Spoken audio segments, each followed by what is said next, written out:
Hey there, welcome to Izzo's Place. Today we're going to do a time lapse of installing this kitchen. This kitchen is near Sandusky, my other time lapse where I'm installing a kitchen. That is also in this area. Same development, different set of condos though. So enjoy this as I time lapse it, and afterwards we're going to talk about we'll have a near miss discussion, and I'll tell you what that's all about.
Okay, that was the time lapse. Hope you enjoyed it.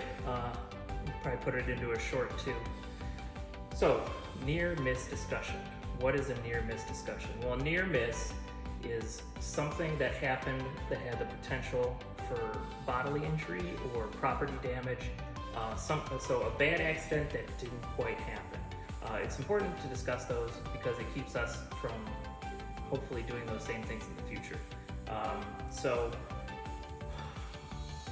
when I loaded up the car this morning, I forgot a few critical things. You might have noticed. No eye protection. So I didn't have any injuries. I tried to be careful when I was cutting things and screwing things and keeping my face turned away or my eyes closed. But that's a pretty big near miss. You should always have eye protection when you're doing this kind of work. So that's a near miss. So what do we do to eliminate the near miss in the future?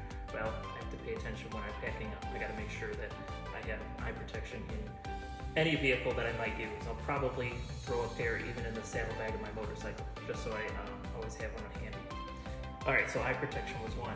Number two, gloves. I didn't have my gloves. They weren't clipped to my tool pouch like they normally are.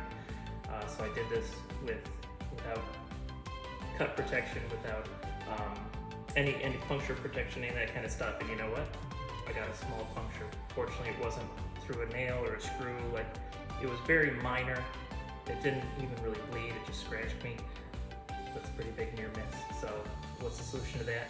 Again, that's in the preparation. You know, I should have prepared yesterday or the day before, gotten all the tools, all the supplies in order before coming out to Sandusky. You know what? Just realized I could have easily driven to a local hardware store, gotten some eye protection and some hand protection. And you know what? That's another possibility. So kind of almost two near misses for each of those. Okay, what other near misses do we have?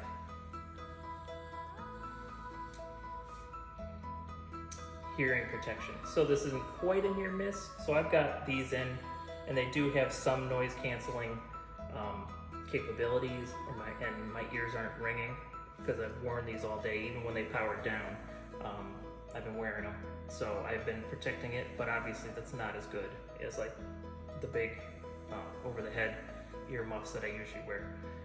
So there you go. Eyes, ears, and hands, 3 near misses.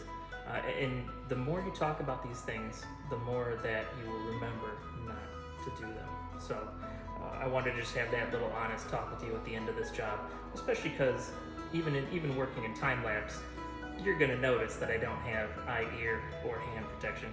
And so I just want you to be aware of the near miss and having this discussion, even though I'm just saying it out loud to a camera and you're on the other end of a conversation, but you know it's not a conversation we're having directly. But even just telling you, discussing the near miss with you, it helps. It reinforces it in my mind, so that way next time I can take the steps necessary to keep myself totally safe. So that's all I got for you today. Thanks for joining me on this time lapse, and hey, we'll see you next time you're hanging around Izzo's place.